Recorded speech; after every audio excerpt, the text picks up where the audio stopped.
No hope, no food. Until one human gave her everything the ration bar had been sitting on the floor of docking Bay 7 for 6 hours. Nobody had touched it. Nobody had moved it. It just sat there near the wall, still in its silver wrapper, catching a little light from the overhead panel. Sarah had been watching it the whole time. She had not moved either. She was in the far corner of the bay, her back against the cold wall, her forelimbs folded close to her body. Her wing stubs were pressed flat. Her compound eyes, dark and wide, tracked every person who walked through the bay. She did this not out of hope. She did it because movement was the only thing keeping her mind from going quiet. 4 days without food. That was where she was now. Her ship, the one her family had trusted her with, was locked in impound 2 levels below. A docking fee she could not pay. A broker on the last station who had taken her cargo credits and handed her a container full of worthless compressed sand, sealed to look like mineral ore. By the time she opened it and understood what had happened, she was already docked at Miravel and the fee was already due. She had sent a message to the Valeth consulate on the day it happened. Then again the next day. Then twice more after that. No answer. The consulate was 3 transit lanes away and apparently very busy. She had no credits. She had no cargo. She had her pride and her silence, and neither of those kept a body running. Several Valeth dock workers had passed through Bay 7 over the past few days. She recognized their coloring, the particular angle of their wing stubs. They recognized her too. She could see it in the way they adjusted their path without slowing down. They did not stop because stopping would have required one of them to offer help, and offering help would have shamed them both. That was how it worked. That was how it had always worked. She did not blame them. She would have done the same. Other species passed through and simply did not notice her, or noticed her and kept moving. She was not their problem. Galactic transit law did not require stations to feed stranded passengers. She had read the regulation herself once, years ago, when she was studying for a pilot license, and thought such things would never apply to her. The ration bar on the floor had appeared 6 hours ago. She had watched a human woman set it down. The woman was not young, not old. Medium height, dark jacket with a station supply badge on the front. She had walked through the bay, carrying a cargo tablet, paused, looked at Sarah for a moment without any particular expression, and placed the bar on the floor about 2 meters away from Sarah's position. Then she had walked on. No words, no waiting. Sarah had stared at the bar for a long time after the woman left. It was not the first time someone had tried to give her something. On the second day, a small blue alien she did not recognize had placed a food packet near her and smiled. She had pushed it back. On the third day, a human male in a station security jacket had told her she could go to the welfare processing office on level 4. She had told him she was fine. She was not fine. But she was Valeth. The ration bar on the floor felt different. She could not explain why. The woman had not looked at her with pity. She had looked at her the way someone looks at a cargo manifest, noting information, moving on. There had been no performance of kindness. No waiting around to be thanked. IT was just sitting there that Sarah's secondary limbs trembled. She pressed them flat and held still until the trembling stopped. She was good at holding still.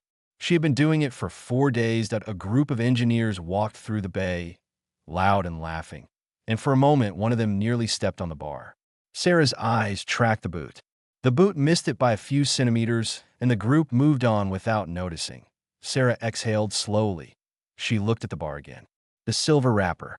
Standard galactic field ration, human brand, the kind that came in bulk supply crates. She had seen them before on other stations. They lasted years in storage. They tasted like compressed nothing. Pilots sometimes traded them as a joke. Her body had stopped feeling like her body 2 days ago. What she felt now was more like observing herself from a small distance. Her thoughts were slower than they should have been. She knew what that meant. Footsteps again. The same human woman came back through the bay. Same jacket, same tablet. She walked along the far wall, paused at the panel there, and began reviewing something on the screen. She had her back to Sarah. She did not look at the bar on the floor. She did not look at Sarah. She just stood there working. Sarah watched her for a long time. The bar was still on the floor, 2 meters away. The woman's back was turned that Sarah's wing stubs shifted slightly against the wall. She did not move toward it. Not yet. But she stopped looking away from it. That was something. After 4 days of deciding not to see it, not to want it, not to need it, she stopped looking away. The human kept working at the panel and said nothing, and the bar sat on the floor between them like a question neither of them had spoken out loud yet. Sarah pushed the bar back. She used the tip of her lower left limb, a slow, deliberate movement, and nudged it across the floor toward the human woman's feet. It made a small scraping sound on the metal. The woman looked down at it. Then she looked at Sarah. Sarah said in Galactic Standard, her voice lower and rougher than usual, "I do not accept charity." The woman picked the bar up. She looked at it for a moment.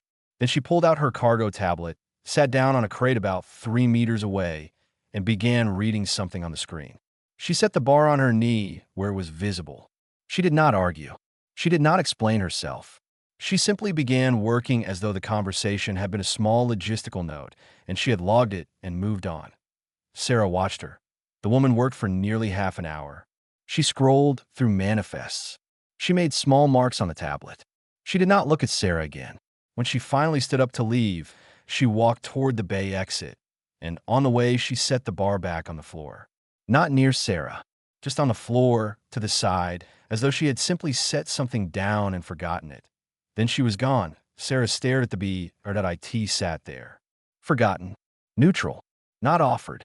Just present. She did not touch IT. An hour later, Kosi found her. He was younger than her by several years, a distant cousin on her mother's side, and he worked a docking labor contract on Miravel's lower levels. He was thin even by normal standards, and his wings had never fully developed, which had kept him from becoming a pilot. He found her the way family finds you, through a combination of station registry searches and asking dock workers if they had seen anyone matching her coloring. He sat beside her without making a big moment of it. He had a small container of water, warm from being in his jacket pocket. He held it out.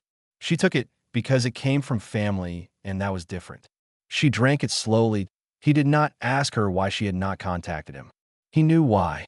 She had not wanted to involve someone who had even less than she did. They talked quietly. He told her about his contract, the hours, the supervisors, the pay that was just enough to cover his bunk, and his meal credits with nothing left.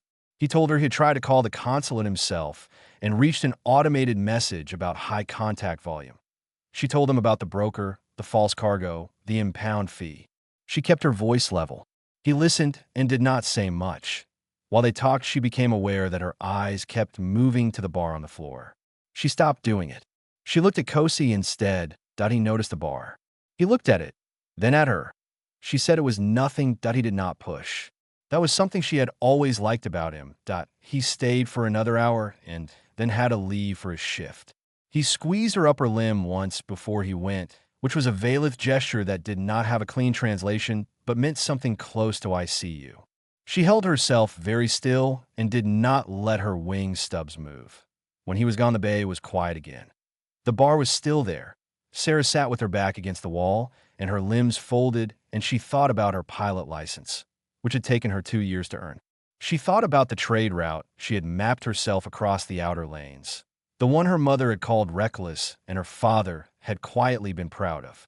She thought about the first time she had docked at a new station alone, no cargo master above her, just her and the ship and the coordinates. She was still that pilot. Whatever had happened to her credits and her cargo, she was still that pilot. The bar on the floor did not change that.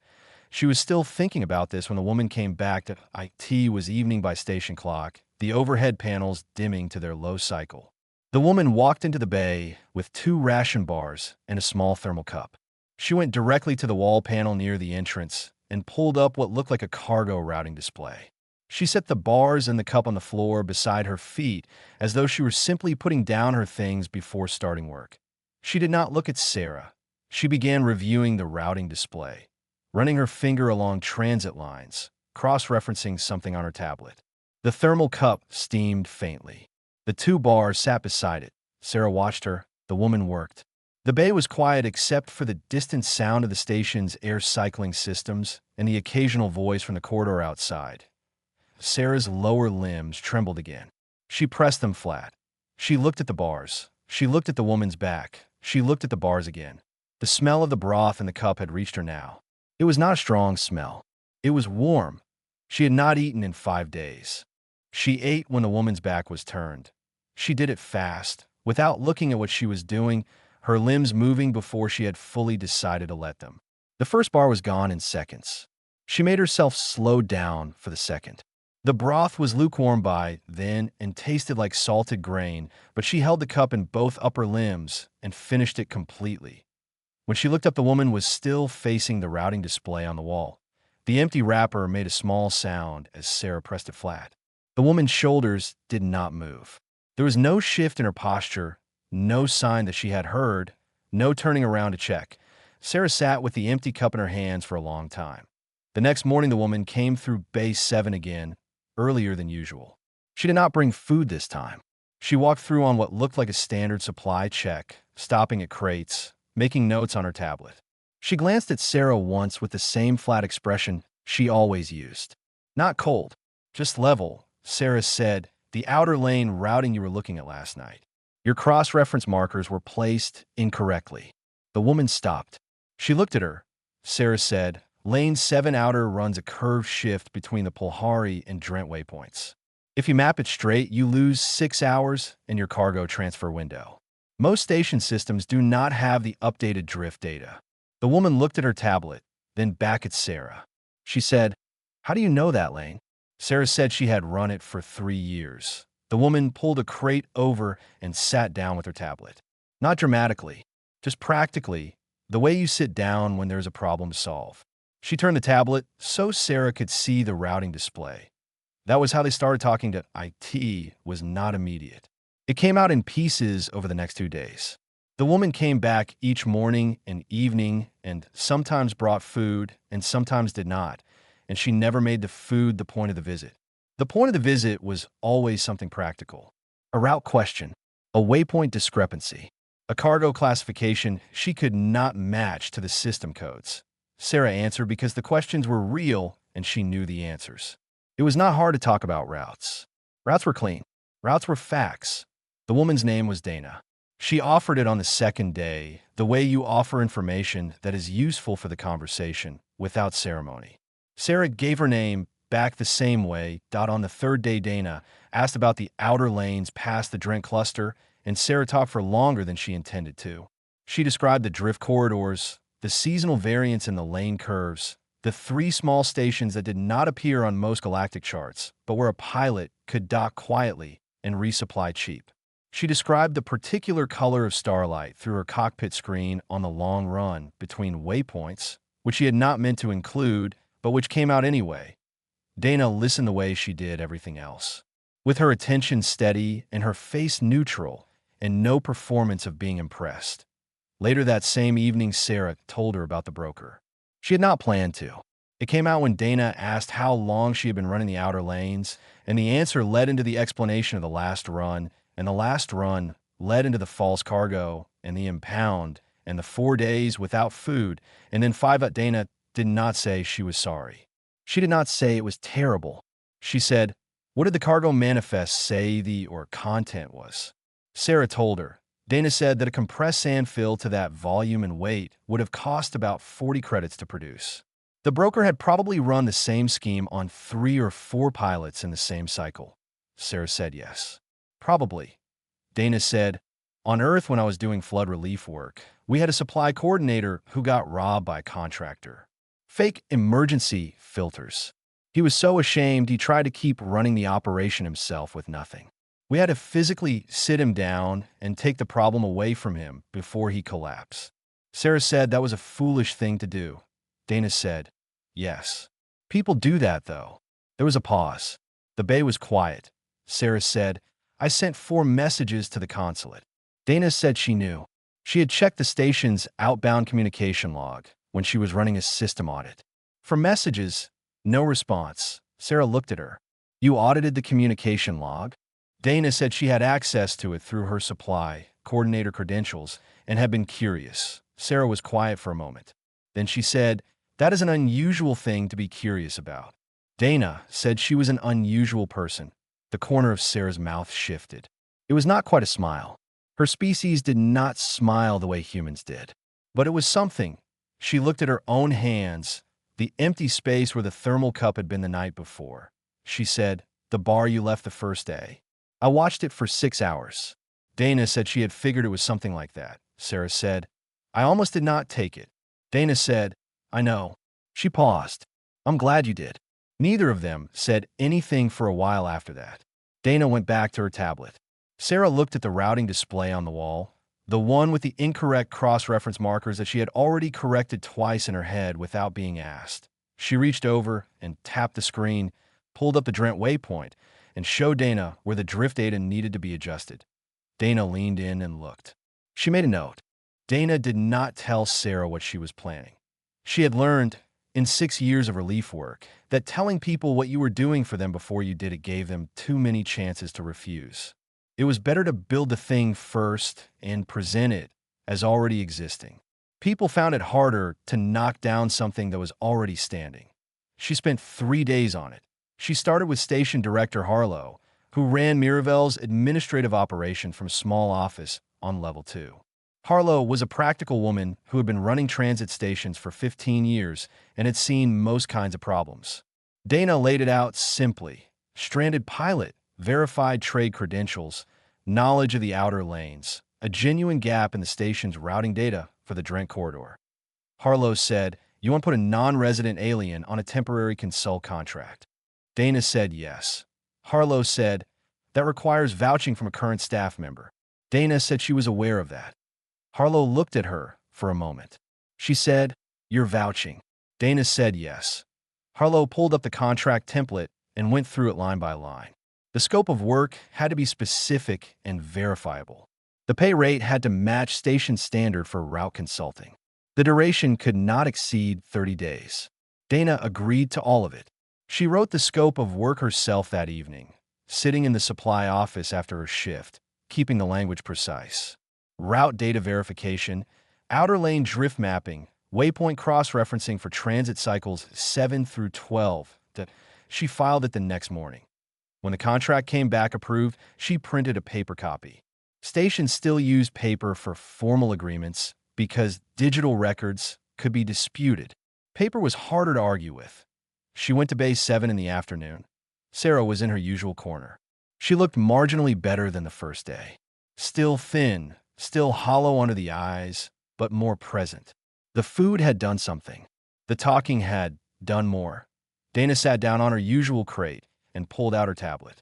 She said, "I have a contract issue I want to run past you." Sarah said, "What kind of contract issue?" Dana said, "Station needs route verification work on the outer lanes. Drent corridor and past.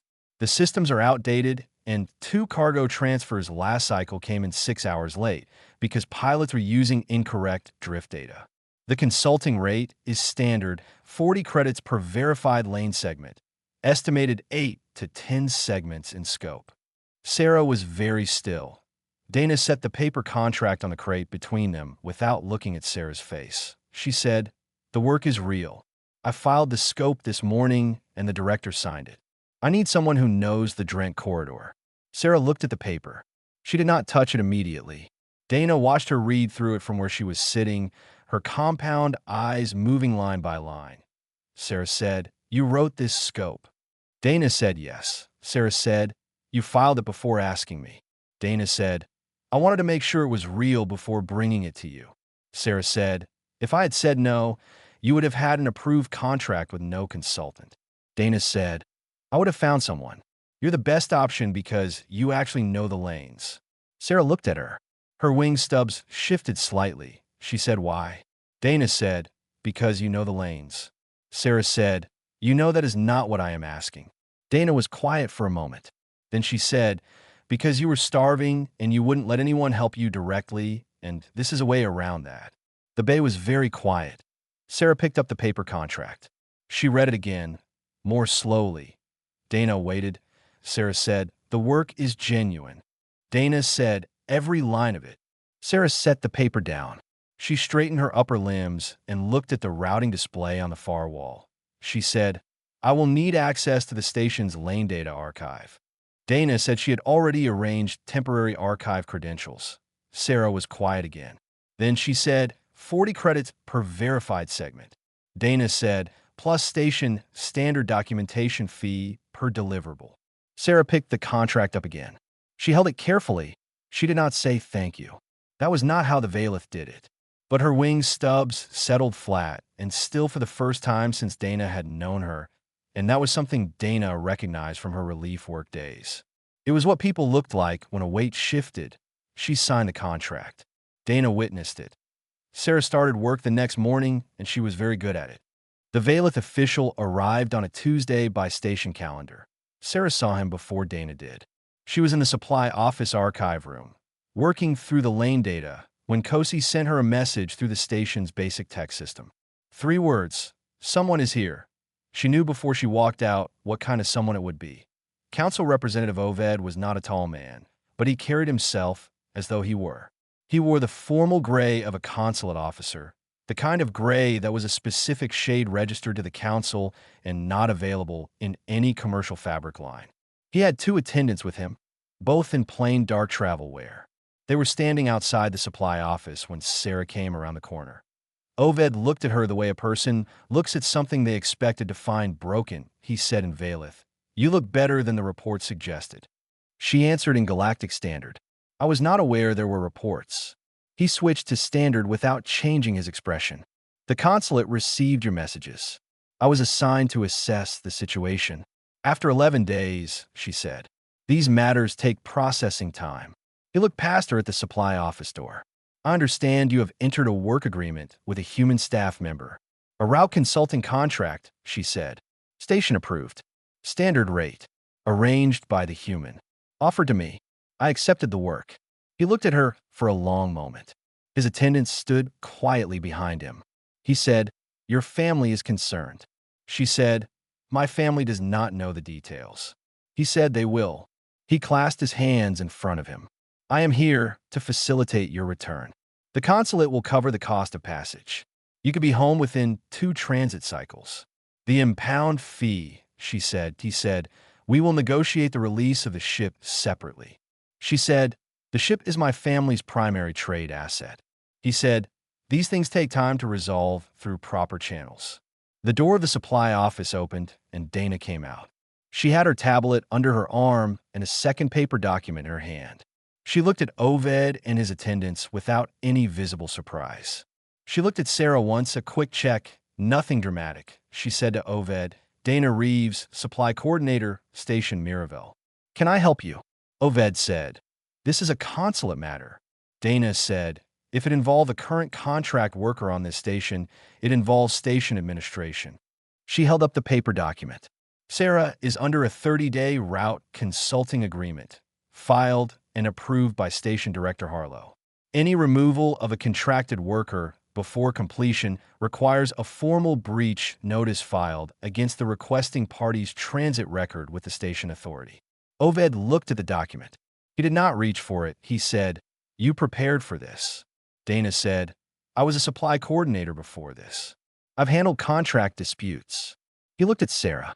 The look was clear. He was waiting for her to step away from this, to say the contract did not matter, to come home. Sarah did not move. She stood with her wing stubs flat and her limbs still, and she looked back at Oved and said nothing. He said, quietly, in Valeth, "You are making this complicated."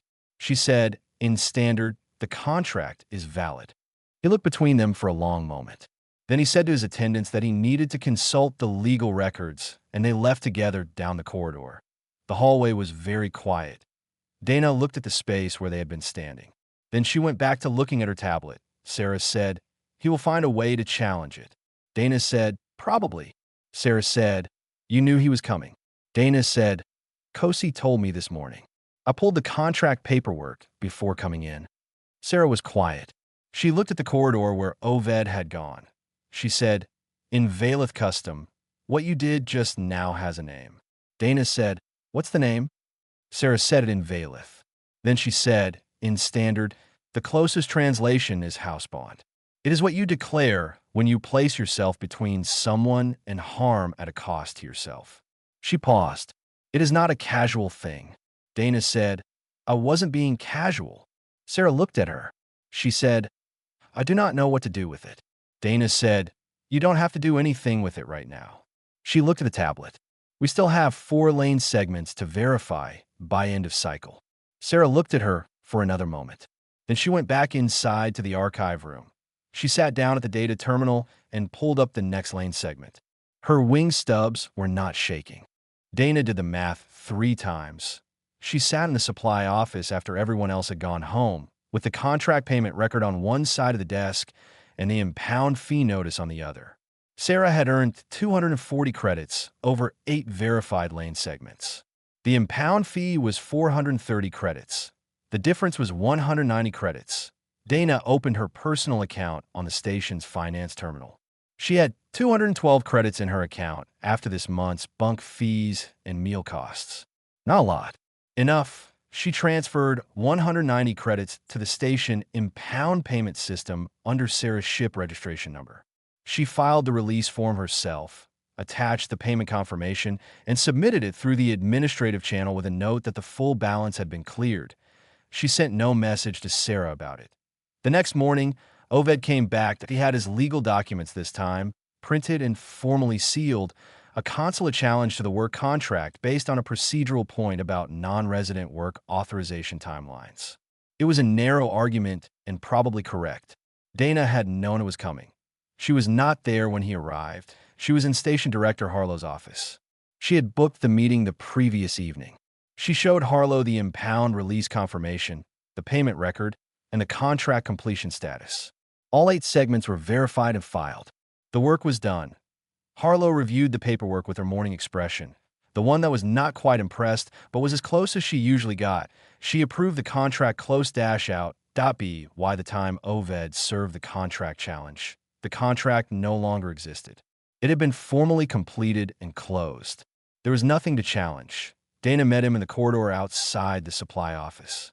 He had his attendance and his sealed documents, and an expression that had moved past formal into something colder. He said, "You anticipated this." She said, "I've dealt with a lot of bureaucratic disputes." He said, "The impound fee was paid this morning through the administrative channel from a personal account." She said, "That's correct." He looked at her. He was quiet for a moment. When he spoke again, his voice was lower, less formal. "She is a Valith pilot from a trade family. You are a human supply worker on a mid-tier transit station. Explain to me why." Dana said, "She was starving in my docking bay, and she was too proud to ask for help. I used to do flood relief work. I know what that looks like." She paused. "I didn't need a cultural reason." He looked at her for a long time. His expression was hard to read. He said, "The Valith do not forget." She said, "Okay." She waited. "Is that a warning or a promise?" He said nothing. He looked at his attendants, then walked away down the corridor, and his footsteps faded, and that was the last she saw of him. She found Sarah in Bay 7. Sarah was standing near her ship's impound notification panel. The panel was dark. No alerts, no hold status. Just the ship's registry number and the word released in plain white text. She turned when Dana came in. She said, "You paid the rest." Dana said, "The contract covered most of it." Sarah said, 190 credits. "From your account." Dana said, "I had it." Sarah looked at her. Her compound eyes caught the light from the overhead panel. She said, "I cannot pay you back immediately." Dana said, "I know." Sarah reached into the small travel pouch on her side. She took out a flat carved piece of dark metal, roughly the size of Dana's palm. The carving was precise, a set of interlocking marks that looked simple but had a density to them when you looked closely. She held it out. Dana took it. "It was heavier than it looked," Sarah said. "It is a Valith trademark. Pilots put them on their ships. It means this vessel is known. This one is trusted. Other Valith who see it will recognize it." She paused. "No human has ever been given one." Dana turned it over in her hands. The marks caught the light differently from each angle. She said, "What do I do with it?" Sarah said, "You put it where it can be seen." Dana looked at it for another moment. She closed her fingers around it. Kosi had appeared in the bay entrance. He had come to see Sarah off. He stood quietly at the edge of the bay, watching them. Sarah said to Dana, "Thank you." Not in standard, in Valith. Dana did not know the word, but she understood the weight of it from the way Sarah held herself when she said it. Dana said, "Take the Drent corridor. Your drift data is current now." Sarah made a sound that was not quite a laugh, but was close to one. She touched Dana's arm once with her upper limb, the briefest contact, and then she walked toward her ship. Dana stepped back and stood beside Kosi as the bay doors cycled open. The ship was small and battered and had a long scratch along the starboard side from some old docking incident. It moved out of the bay slowly, running lights coming on one by one. Kosi said quietly, "No human has ever held a Valeth trademark." Dana said, "You mentioned that." He said, "I did not mention it. Sarah just told you." Dana said, "I'll probably have to look up what to do with it." He looked at her sideways. "You paid your own credits." She said, "I had it." He said, "That is not the point." She watched the ship clear the bay and angle toward the departure lane. The running lights grew smaller. She said she would have done the same. Kosi thought about that. He said she would have, actually. Dana kept watching until the lights were gone. She still had the trademark in her hand. It was warm now from her grip. She looked at it once more, then slipped it into her jacket pocket and went back to work.